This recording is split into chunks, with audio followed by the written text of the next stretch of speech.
Doctor, hoy queremos hablar de este tema de inmatriculación de propiedades, ¿ya? ¿En qué consiste? ¿Qué es una inmatriculación de propiedades? Claro, es un tema bastante técnico. El término, por decirlo de algún modo, sí, es bastante técnico y quizás la gente que está escuchando inmatriculación no lo asocia. No lo asocia. Yo también cuando lo escuché este término, no es matriculación de propiedades. Claro, no, el término es inmatriculación. Bueno, esto de acá no es más que otra cosa que inscribir por primera vez la propiedad, ¿no? Creo que ya ahora sí los oyentes podrán ir entendiendo. Inmatricular un predio en la SUNAR es inscribir por primera vez la propiedad. Lo que tenemos que tener presente es que la inscripción del derecho de propiedad puede darse de dos modos. De un modo originario, ¿no? Y ahí hablamos de la inmatriculación, o de un modo sucesivo, es decir, cuando la propiedad ya tiene un antecedente registral y lo que hacemos es tratar de registrar el derecho que hemos adquirido de otra persona. Entonces ahí hablamos ya no de un proceso por herencia, por ejemplo. Por herencia, ¿Ya? Exacto. Hablamos de un proceso de traslación de dominio, ya sea por sucesión intestada, por testamento, por compraventa, por subdivisión y adjudicación recíproca, infinidad de posibilidades. Entonces tenemos que tener claro que son dos tipos de inscripción de nuestro derecho: originaria y traslativa. La originaria es la inmatriculación. Entonces lo que deben tener presente las personas es que para inmatricular un terreno hay algo que se tiene que hacer y que es inevitable, y el profesional, ya sea legal o técnico, que le diga lo contrario, pues definitivamente no conoce muy bien el tema. Entonces, ¿cómo una persona puede comenzar a inmatricular su terreno? El primer paso que tienes que hacer es, con la documentación técnica que tengas, es decir, tu plano de ubicación, tu plano perimétrico y la memoria descriptiva, lo primero que hay que hacer es una búsqueda catastral en la SUNAR. El costo de una búsqueda es alrededor de 80 soles, entonces no es muy costoso, pero la gente tiene que agotar este recurso. ¿Por qué hacer la búsqueda? Porque muchas veces piensa la gente de que a veces la propiedad no está registrada, cuando en realidad sí lo está. Quizás no está registrado su derecho concreto, pero sí el derecho de donde emanaba. Es decir, existía una partida matriz, una partida de mayor extensión, del cual se desprende el pedazo que le han vendido. Entonces ahí no hay que inmatricular. Ahí lo que se tiene que hacer es un proceso de subdivisión e independización. Es por eso que es importante hacer la búsqueda. La búsqueda, para que la gente nos entienda, es algo así como hacerle la radiografía al enfermo, ¿no? A veces una persona está mal y el médico no puede dar una opinión si es que previamente no se ha hecho un examen, una radiografía, una tomografía, ¿no? O cualquier otro tipo de examen que te va a dar un diagnóstico del área que tú estás revisando. Y ese en el área legal es igual. La forma de materializar es justamente primero a través de los registros públicos. Claro, se hace una solicitud, se presenta. Ese es el primer paso. Ese es el primer paso. Y una vez que se ha presentado la solicitud, la SUNAR va a expedir un informe técnico que se va a derivar a un abogado certificador. ¿Cuánto tiempo demora en expedir este informe técnico la SUNAR? La SUNAR por lo general está demorando entre 15 a 45 días, dependiendo de la carga procesal que tenga cada oficina registral y dependiendo también de la cantidad de trabajadores en esa área, ¿no? Porque a veces por un tema presupuestal o por un tema de sobrecarga laboral, hay situaciones o meses en que coyunturalmente la SUNAR se vuelve un poquito más lenta por la excesiva carga laboral. ¿Y en qué consiste el pronunciamiento después de esos 15 o 45 días finalmente? Se expide un certificado, ¿no? Que el abogado certificador va a dar constancia de que el terreno tiene o no tiene antecedente registral. Si te dice que no tiene antecedente, definitivamente estamos ante una inmatriculación. Pero también podría ocurrir que te diga, sobre esta área existe una partida aparentemente. ¿Por qué aparentemente? Porque a veces las inscripciones antiguas no tienen información técnica suficiente para que el registro pueda tener la certeza de que realmente se trata del mismo predio o de un área que está comprendida dentro de esa área. A veces hay inscripciones demasiado antiguas que no tienen un plano o no tienen una referencia de coordenadas o memoria descriptiva, y el área técnica de la SUNAR está imposibilitada de llegar a una conclusión exacta. En ese caso la gente dirá, ¿qué hacemos? ¿Ya no puedo inmatricular? Pues el Tribunal Registral ya se ha pronunciado innumerables de veces, diciendo de que sí es posible inmatricular si es que el área técnica no ha llegado a una conclusión certera de que se trata de la misma propiedad la que está inscrita en esa partida. Perfecto, entonces, y cuando, por ejemplo, quieren determinar la idoneidad del terreno, porque hay mucha gente que está adquiriendo, comprando los terrenos. ¿Cómo saber, ya que hablábamos de las mafias o de las estafas, saber precisamente si me están engañando? Esta pregunta que has hecho es el corazón del saneamiento y es muy importante, porque ¿qué es lo que ocurre aquí? La gente a veces adquiere propiedades que no están saneadas porque baja su valor y lo puede adquirir a un mejor precio. Entonces, lo que tienen que hacer cada vez que van a adquirir una propiedad es consultar con un profesional para que el profesional haga la indagación de los antecedentes de esa propiedad. Tenemos que ver cómo adquirió la persona.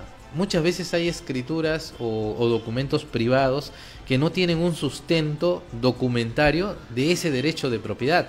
Ahí definitivamente estamos ante una posible estafa, ¿no? ¿Por qué? Porque al no haber un antecedente, quiere decir que ese título, entre comillas, apareció de la nada, que es algo que podría haber ocurrido en el caso de acá de Amay, porque tengo entendido de que una parte ha registrado y las otras personas que tienen escrituras, tienen títulos, no registraron. Pero ellos dicen, se agarran en que es una herencia que les dieron. Claro, pues seguramente debe haber títulos a nombre de sus causantes, de las personas que heredaron a estas personas. Entonces, ¿qué pasa cuando ya hay registro y hay otro título? O sea, la puerta no está cerrada ahí. Lo que ellos tienen que hacer es recurrir a hacer un proceso judicial de un mejor derecho de propiedad, ¿no? Y analizar si realmente esa inmatriculación que hizo esta otra persona, que quizás es un tercero también que fue sorprendido, porque no podríamos decir necesariamente que actúa de mala fe, quizás también fue sorprendido, quizás sus títulos de dominio no tienen un antecedente.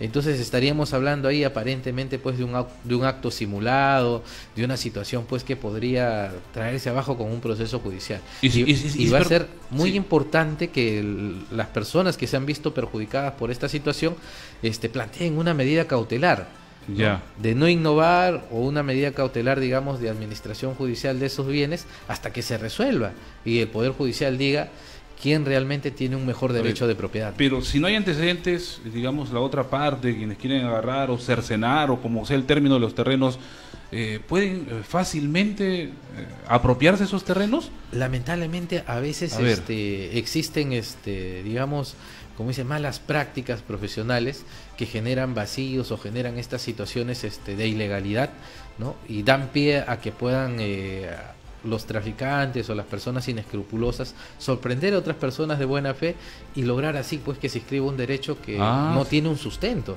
Mira, te cuento, antiguamente habían notarías que hacían los llamados perfeccionamientos de escritura pública. ¿Qué era eso? Una persona que había contratado una transferencia de posesión, no de propiedad, ojo, sino solo de posesión. Y luego, con el transcurso de 5 años, el notario hacía, entre comillas, una escritura de perfeccionamiento y esa posesión la transformaba en propiedad. Eso no se puede hacer.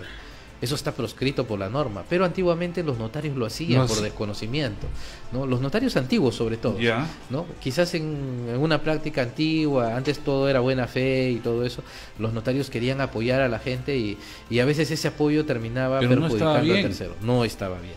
Entonces, esas personas que han inmatriculado con escrituras de perfeccionamiento fácilmente pueden ser atacadas a nivel judicial.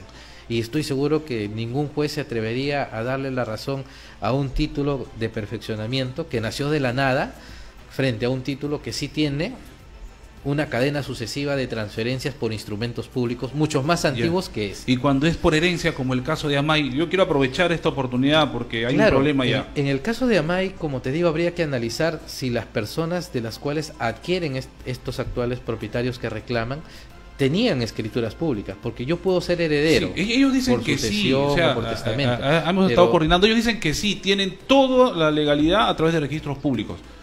Si tienen, podría ser que haya una situación de duplicidad de inscripción, porque si es que ellos dicen que... Pero si hay duplicidad, ¿lo puede permitir la SUNAR? A veces cuando no hay información gráfica suficiente ocurren estas cosas. ¿Y aquí en Amay hay esa información gráfica? Habría que... No, lo que pasa es que las inscripciones antiguas se inscribían así, no por zonas, sino independientemente predios en concreto, ¿no? Y algunos predios iban bien los expedientes y a veces otros expedientes iban incompletos, o a veces cuando las oficinas de registros se trasladaban o modificaban su archivo o comenzaba el espastado, a veces se extraviaban documentos o se traspapelaban. Claro. Y Doctor, eso origina este tipo de problemas. Si hay alguna comunicación de AMAI sobre este tema, aquí quizás el profesional los pueda apoyar, doctor, ¿no? De eso se trata, claro. O alguna pregunta, bienvenido. O sea, si quieren preguntar sobre estos temas, pueden llamarnos al 232-1353. ¿Qué es lo que usted sugeriría en todo caso a todas esas personas de AMAI que se encuentran en esta situación? Claro, lo que se sugiere primero es de que recaben toda la información sobre los títulos de propiedad que tienen las personas que les transmitieron por herencia a ellos, para que el profesional que los asesore pueda evaluar esos documentos. Si hay documentos que están también en la SUNAR, no solo tienen que quedarse en sacar las copias literales, sino que hay que sacar los títulos archivados que dieron mérito a esas inscripciones para que puedan ellos tener mayor información y mayores argumentos para rebatir el otro, entre comillas, aparente derecho que tiene la otra parte, ¿no? Entonces, sí es importante que ellos recaben esa información y que consulten con especialistas, que hay muchos muy buenos abogados especialistas acá en temas de propiedad, no soy el único, hay muy buenos abogados, que busquen un especialista en temas patrimoniales, porque existen abogados pues civilistas, penalistas, claro, ¿no? Laboralistas, claro, pero hay abogados que nos especializamos en los temas patrimoniales y corporativos y somos los que conocemos este tema pues con mayor detalle, ¿no? Y sobre todo tenemos experiencia en temas registrales, ¿no? En el caso mío, por ejemplo, tengo 10 años he trabajado en registros públicos y eso me avala de algún modo y me ha dado cierta experiencia, cierto conocimiento para poder ayudar a la gente. Claro, aparte de especialista en temas de saneamiento, también es, bueno, obviamente es abogado. Entonces, por ese lado quiero preguntarle para ya ir complementando esto lo que viene pasando en AMAI, que denuncian, pues, inclusive que actuales fiscales están metidos en esta situación de quitarles y apropiarse de sus terrenos. ¿Qué implicancias tiene? O sea, o hábleme como abogado en este momento, porque usted me está hablando como especialista en saneamiento, ¿qué implicancias tendría en que la otra parte los haya denunciado a ellos por organización criminal, por ejemplo? ¿Hay alguna implicancia para proceder con respecto a ellos certificar la propiedad de sus terrenos? Claro, lo que pasa aquí es que podrían haber ocurrido dos escenarios. Primero, que estas personas, que si bien es cierto, como dice, tienen vínculos con el Ministerio Público, hayan sido también sorprendidos, o sea, existe esa posibilidad. Y la otra posibilidad es que estén haciendo pues un mal uso de su posición como funcionario para tratar de sacar ventaja o algún provecho, ¿no?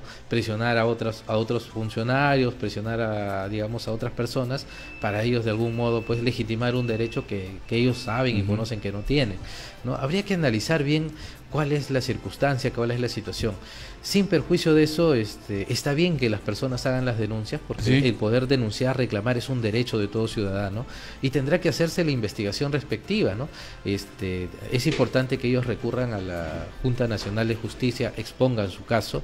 Es importante que ellos recurran, digamos, a lo que es el sistema de crimen organizado. Hay una fiscalía especializada en corrupción de funcionarios, ¿no? Que está a cargo de un profesional muy destacado y muy buen profesional que tiene nuestra localidad. Yo creo que es una persona proba que ha demostrado que no está, digamos, como dice, coludido ni interesado más que en que se haga justicia y que las personas que actúan mal reciban su castigo como debe de ser, ¿no? Porque ha sabido detener mismos fiscales, el doctor Cristian Manrique. Entonces yo creo que si este es el caso y si es que hubiera algo así, bueno, si llega a manos de este doctor, de este profesional, yo creo que él va a actuar conforme a la norma y va a resolver de acuerdo. Pero ellos tienen que iniciar las acciones legales, tienen que hacer las denuncias respectivas, tienen que presentar los pedidos correspondientes para que su caso avance, ¿no? Y estar pendientes, estar atrás de eso.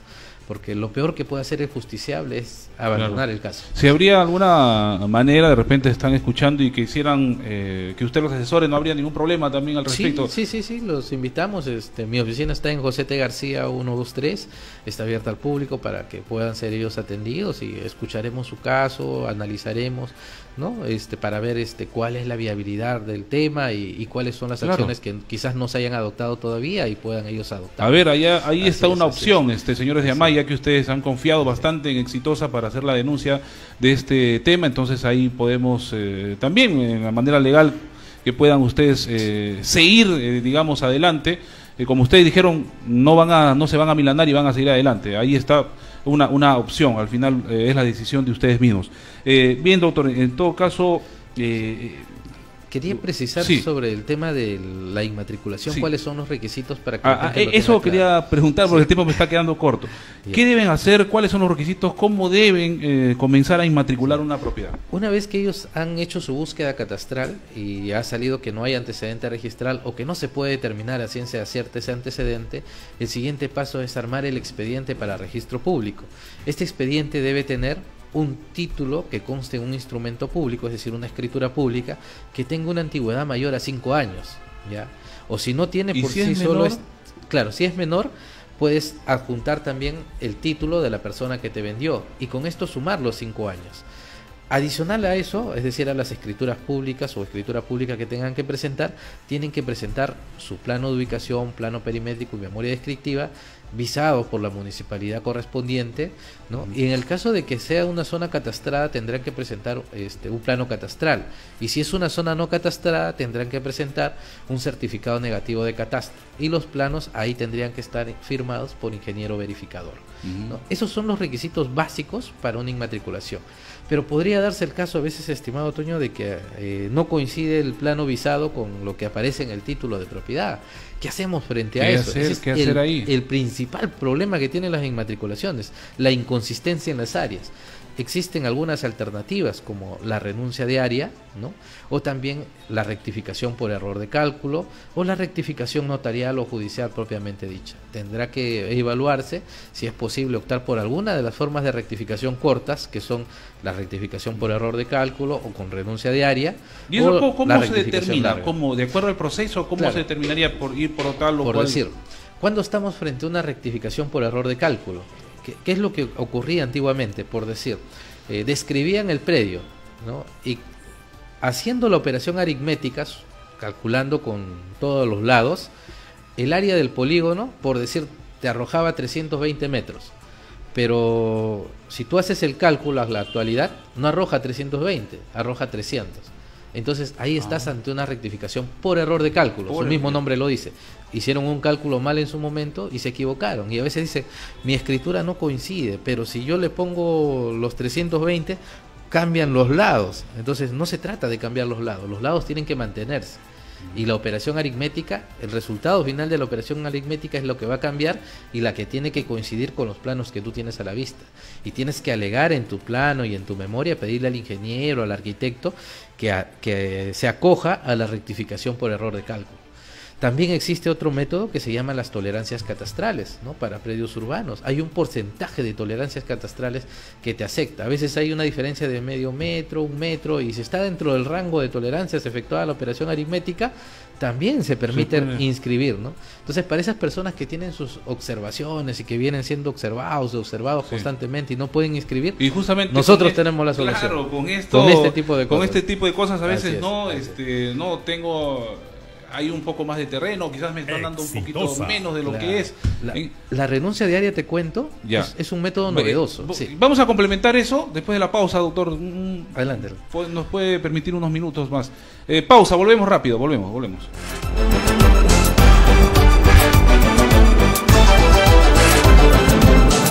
Hay una comunicación 12:34. Vamos al contacto, algunas preguntas al respecto. Aló, muy buenas tardes. Aló, buenas tardes, don Toño. ¿Qué tal? Gracias por este tema tan importante, la verdad que muchos desconocemos. ¿Escucha? Y gracias al doctor por su respuesta. Mire, doctor, así para hacerlo más sintético el tema. Donde mi señora son 8 hermanos. Entonces, de los 8, 2 tienen propiedad, ¿no? Tienen su casa propia. Entonces, esta señora falleció... Bueno, por temas sentimentales, porque siempre hay rivalidad, hay problemas ahí en los hermanos. Esta casa ante todo está escrita en los registros públicos. Es una vivienda multifamiliar. Cada hermano de los 5, de los 6 que viven ahí, cada uno tiene su espacio, ¿no? Donde vive con su familia, ya. La señora nunca dio la herencia, falleció. Entonces ahora hay inconvenientes por esto, muchos problemas en esa casa. Y lo que se quiere es ahorita dividirlo, doctor. Quieren se quiere dividir esa casa para que cada uno tenga su espacio y pueda construir. La pregunta es, esos dos hermanos que tienen la casa, tienen casa independiente, ¿también tienen derecho sobre la división que se va a hacer en esa casa, digamos? Esa era mi pregunta muy concisa. Muy bien, estimado. Espero su respuesta, doctor. Muy amable. ¿Y qué procedimiento hay que seguir? ¿Qué procedimiento? Bien, doctor. Adelante con la respuesta. Sí, a ver, es una pregunta bastante frecuente, ¿no? Siempre tienen las personas ese problema de cómo nos dividimos, ¿no? Claro. O qué hacemos con las otras personas que también son herederos, pero ya tienen propiedad. Pero nunca se dio, digamos, un documento de herencia sobre eso. Así es. Entonces, bien, para empezar, lo que tienen que tener claro es que todos los hijos, ¿no?, y los cónyuges sobrevivientes son herederos. Si fallecieron los dos padres simultáneamente y dejaron hijos, son herederos, ¿no? Todos. Existe un orden sucesorio, ¿no? Y según el orden sucesorio, unos excluyen a otros. En este caso, el caso del señor, existen hijos, ¿no? Entonces, si son 8 hijos, en principio los 8 tienen derecho a heredar. ¿Qué es lo que van a heredar? Van a heredar sobre todo los bienes que eran de propiedad de quienes han fallecido. Es decir, si tenías 3 propiedades, esas 3 propiedades tienen que dividirse entre los 8. Y acá hay que hacer una precisión importante, porque muchas veces dicen, nos dividimos áreas todos por igual. Y pensamos que esa es una división justa. Y estamos hablando acá de un solo predio que es de 3 pisos, dice. Entonces, acá lo que hay que tener en cuenta es el valor de lo que se van a dividir. Porque yo puedo tener, por citar un ejemplo, yo puedo tener un predio que lo he dividido en 8 partes y se trata de una quinta, ¿no? El predio que está al inicio, que tiene 100 metros, no va a valer igual que el predio que está al fondo y que tiene 100 metros. Porque un predio a la orilla de la vía siempre vale más. Entonces el criterio de división no debe ser el área, el criterio de división debe ser el valor. Entonces, para responder un poquito la interrogante del amigo, es que si es que los 3 predios eran de propiedad de quien falleció, tienen que dividirse los predios en partes iguales, ¿no? Y cuando digo partes no necesariamente me refiero a área, sino que tiene que ser a valor. Ya. Lo siguiente que tienen que hacer... ¿Cómo es a valor? O sea, de acuerdo al... que se tiene que hacer una tasación del terreno y dividir en áreas que representen un valor similar para cada heredero. Ese es el error que cometen muchos abogados que a veces no son especialistas en temas patrimoniales y dividen en áreas, pero como te digo, ahí a veces... Las áreas no son iguales en el terreno. No, a veces las áreas son iguales. Son iguales, pero la ubicación... Pero la ubicación no tiene la misma ventaja que los demás, eso desvaloriza la propiedad. O sea, eso sería el procedimiento. Y al final hay un heredero que termina siendo perjudicado, ¿no? Entonces lo primero que hay que hacer es sacarle un valor a las propiedades y plantear una división de acuerdo a valor, no de acuerdo a área. Lo siguiente que hay que ver es si en el registro público estas personas dejaron testamento, es decir, la persona que falleció o los que fallecieron. Hay que hacer una búsqueda en el SUNAR, en el registro de testamentos o de sucesiones intestadas. Efectuada la búsqueda, si es que es negativa, no hay sucesión, no hay testamento, recién ahí nosotros podemos iniciar un trámite de sucesión intestada que se hace notarial y se hace llevando la partida de función de la persona que falleció y la partida de nacimiento de todos los herederos, verificando que estas partidas no tengan errores. Eso le compete obviamente a los herederos, obviamente, quieren hacer eso, ¿no? Porque cualquiera no puede... Puede hacerlo una persona en representación de los herederos, pero siempre y cuando tenga un poder para hacerlo. Un poder, perfecto. O alguno de los herederos en representación de los demás. Y si no se ponen de acuerdo en uno con otro, ahí si está el problema. Se ponen de acuerdo, ahí sí tendrían que ir a un proceso judicial de división y partición. Es diferente. Hay otra interrogante, hay otra comunicación telefónica. Aprovechemos entonces al doctor, un especialista en saneamiento. Nos dice que ha estado esperando en línea 232-1353. A ver, vamos, ahí está la comunicación, si es una interrogante al respecto. Aló, muy buenas tardes. Muy buenas tardes, mi estimado Toño Montes. ¿Qué tal, señor? Y las buenas tardes al doctor Douglas. Así es, lo escucho. Una consultita, por favor, muy precisa. Nosotros somos 2 hermanos mayores. Mamá, después de mí, que soy el segundo, optó por casarse con otra persona. Finalmente, en conclusión, el padrastro nuestro dejó una parcela de 4 hectáreas en determinado lugar en Vegeta. Ellos fueron casados, la propiedad fue adquirida dentro del matrimonio. Ahora, mamá, papá ya no existen, por cierto. Entonces, en el matrimonio de ellos son 6 hermanos, aparte de nosotros 2. La consulta es, doctor, nosotros como hijos mayores, ¿nos corresponde propiedad alguna como herencia o no? Muy bien. Claro. Adelante. Y, bueno, a saludarlo al amigo también, hacerle extensivo el saludo y agradecerle la consulta. Efectivamente, tienen derecho a herencia, porque para empezar se trataba de un bien de la sociedad conyugal. Entonces, son 2 hermanos y 4 hectáreas en Vegeta. ¿no? Entonces, ¿qué va a pasar? Si es que fallece solamente el papá, ¿no? ¿Quiénes van a ser los herederos? Van a ser los hijos de la persona que ha fallecido, ¿no? Que ha tenido en común con la señora. Ya. Hasta ahí vamos bien. Si es que falleciera posteriormente la mamá, ¿no? Esa herencia de la mamá se tiene que transmitir a todos los hijos que tiene ella.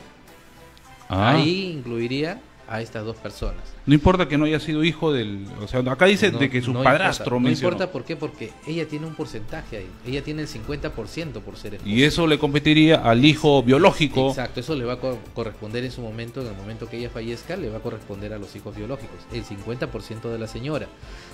Tienen que imaginar lo siguiente. Falleció una persona, del 100% de lo que había, el 50% es de la señora y el 50% es del señor. Este 50% del señor se va a dividir entre la esposa, que ya no tendría 50, ahora tendría un poquito más, y todos los hijos que son del señor. ¿Te das cuenta? Entonces, una vez que fallezca esta señora va a tener que dividir entre los hijos que tuvo en su posterior matrimonio y los hijos anteriores. Entonces, de todas maneras, si es que no ha fallecido la señora, cuando esto ocurra, a ellos le va a corresponder algo. Si es que la señora no lo dispone en vida, claro. Así es. Y si lo dispone en vida, ya es Si diferente. lo dispone en vida, bueno, ya eso es un acto de disposición y ella está en su derecho de hacerlo. Lo que sí no podría disponer es como un acto de liberalidad, a título gratuito. Claro. Porque ahí hay una restricción legal, solo puede disponer 1/3 del total de su bien. Ajá. Son 2 hermanos y son 4 hectáreas, le competiría mitad. ¿Así? Claro, mitad, 2 hectáreas para cada esposo, ¿no? Muy bien. A ver, vamos a otra interrogante. Está el especialista en saneamiento, doctor Douglas Arámbulo. Buenas tardes. Sí, solamente para reafirmar lo que acabo de manifestar al doctor Douglas. Mire usted, mamá también murió. Ya hace 6 años mamá murió, hace 10, 12 años murió el padrastro. Entonces, en el matrimonio son 6 hijos y nosotros 2 mayores, exactamente somos 12, ¿no? En total somos 8 hijos. Ahora, la consulta era si nos corresponde propiedad o no corresponde, pero ya veo que el doctor está manifestando positivamente, ¿no? Así es. Muy bien. Muchas gracias, estimado oyente. Son 8, ¿no? Bueno, de ese matrimonio. Así es, sí, pues estos temas a veces son complejos y a veces la gente no tiene algunas precisiones elementales que debería conocer los ciudadanos.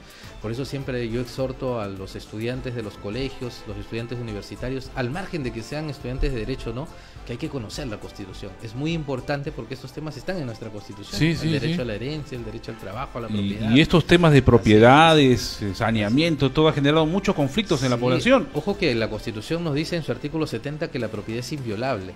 Y si pretendemos que estas personas que son propietarios y que tienen arraigo su derecho de propiedad, sea vulnerado su derecho frente a títulos que entre comillas, aparentan legalidad, estaríamos vulnerando el artículo 70 de la Constitución que dice que el derecho a la propiedad es inviolable, ¿no? Estaríamos permitiendo que con una aparente legalidad se vulnere el derecho de propiedad de otras personas, ¿no? Perfecto. Y ese no es el sentido de la norma. Muy bien, doctor. Nosotros le agradecemos. La otra semana lo esperamos también. Con mucho gusto, mi ya para amigo, hablar otros temas. Y así vamos también ayudando, haciendo una labor de apoyo a la comunidad también sobre estos temas de saneamiento, que hemos visto que aquí hay mucha ilegalidad, aquí en Huacho hay mucha, es como decías, ha generado bastante conflicto, y qué mejor que la gente conozca pues sobre estos temas de propiedad.